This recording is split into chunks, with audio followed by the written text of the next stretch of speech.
ప్రభుత్వం అన్న తర్వాత ప్రతిపక్షం ఉండటం సహజం.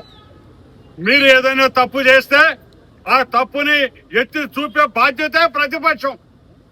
మరి ప్రతిపక్షం గొంతు నొక్కాలని ఆలోచన చేసినప్పుడు ఖచ్చితంగా మీరు తప్పు చేస్తున్నట్టే కదా అని అడుగుతున్నాం.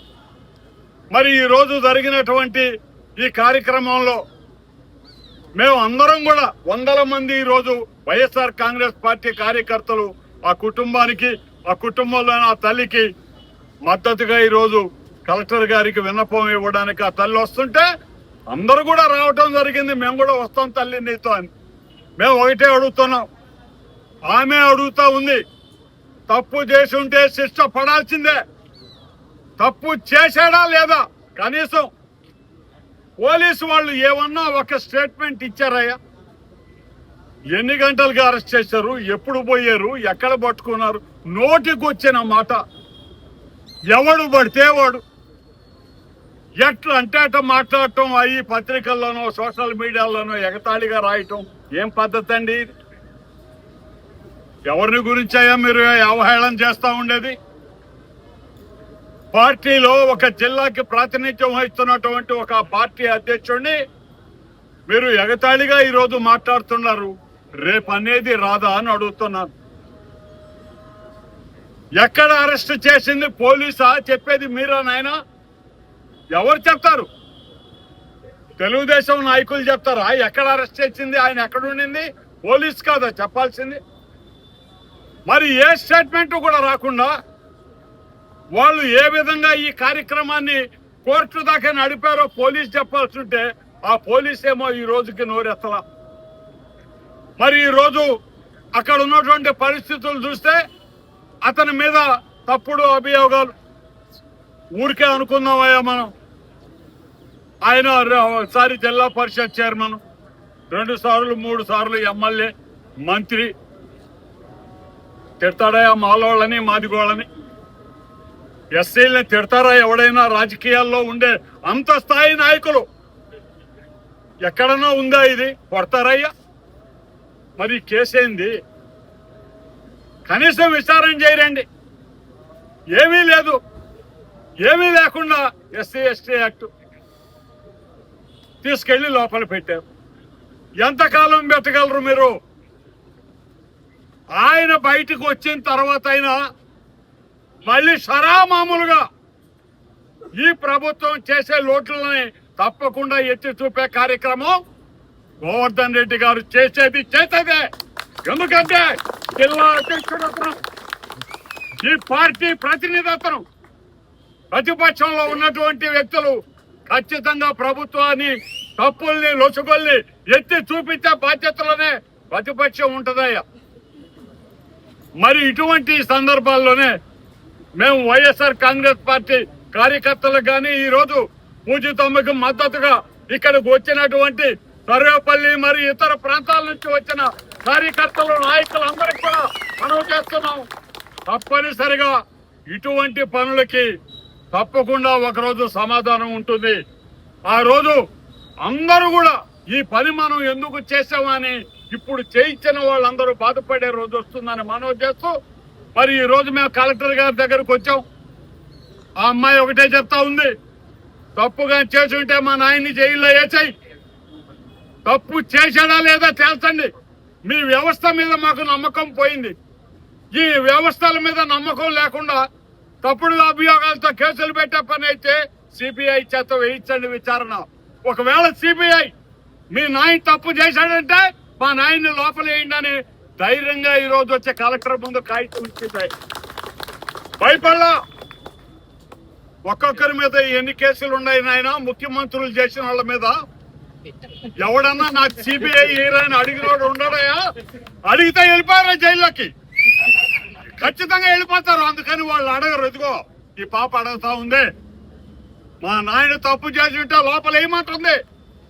కాబట్టి సిబిఐ ఎంక్వైరీ వేసి నిజాలు చేస్తామని ఆమె అడుగుతుంది. కాబట్టి మేమందరం కూడా ఈరోజు ఆ అమ్మాయికి మద్దతుగా కలెక్టర్ గారిని అందరం కలిసి మేము కూడా విజ్ఞాపన చేశాం. తప్పకుండా చర్యలు తీసుకోండి, న్యాయం చేయాల్సిందిగా కోరుతూ సెలవు తీసుకుంటున్నాం. నిజం నిగుదీయాలి, ప్రజలకి అబద్ధమైంది నిజమేంది ఏం జరిగిన విషయం ప్రజలకి పూర్తిగా తెలియాలి. ఎందుకంటే ఆయన తప్పు చేస్తుంటే ఏమాత్రం 0.1% అనుమానం ఉన్నా కూడా ఈరోజు సిబిఐ ఎంక్వైరీని స్వచ్ఛందంగా కోరం. ఎందుకంటే మీరు చూస్తూ ఉన్నారు చంద్రబాబు నాయుడు గారు ఎన్ని తప్పులు చేసి ఎన్ని అక్రమైన పనులు చేసి సిబిఐ ఎంక్వైరీ వేసుకోవాలి అంటే వేసుకోరు. ఆయన కోర్టులో పోయి తీసుకొచ్చి బెయిల్ తీసుకొచ్చి ఉంటారు ఆయన. మరి అలాంటిది ఈరోజు మా నాయకుడు కుమార్తె సిబిఐ వాళ్ళ కుటుంబ సభ్యులందరూ కూడా సిబిఐ ఎంక్వైరీ అడిగినారంటేనే దాంట్లోనే తెలుస్తా ఉంటాం నిజమెంత అబద్ధమెంత. మీరు ఈ ప్రభుత్వాన్ని కూడా చెప్తున్నాం, మీరు ప్రభుత్వంలోకి వచ్చిన తర్వాత రెడ్ బుక్ రాజ్యాంగాన్ని అమలు చేస్తూ పాలన గాలి కొదిలి వైఎస్ఆర్ కాంగ్రెస్ పార్టీలో నాయకులు ఎవరున్నారో, ముఖ్యంగా ఎవరైతే ఈ ప్రభుత్వం చేసే పనుల్ని ఈ ప్రభుత్వం చేసే అక్రమాల్ని ఎండగడుతున్నారో, గొంతు విప్పి మాట్లాడుతున్నారో, గొంతు విప్పి ప్రశ్నిస్తారో ఆ గొంతుకల్ని అనగదొక్కాలా, ఆ గొంతుకల్ని ఎలాగైనా మరి ఆపాలనే ఉద్దేశంతో చేసే కార్యక్రమం రాష్ట్రమంతా చేస్తున్నారు. ముఖ్యంగా ఈ జిల్లాలో కూడా గోవర్ధన్ రెడ్డి గారితో మొదలైంది. మరి రాష్ట్రంలో చూసిన పరిస్థితి మాకు కూడా అనుమానంగా ఉంది. గోవర్ధన్ రెడ్డి గారు తిరగబడతా ఉన్నారు, గోవర్ధన్ రెడ్డి గారు నిలదీస్తున్నారు. గోవర్ధన్ రెడ్డి గారు ఈ జిల్లాలో వైఎస్ఆర్ కాంగ్రెస్ పార్టీని ముందుకు నడిపిస్తున్నారు.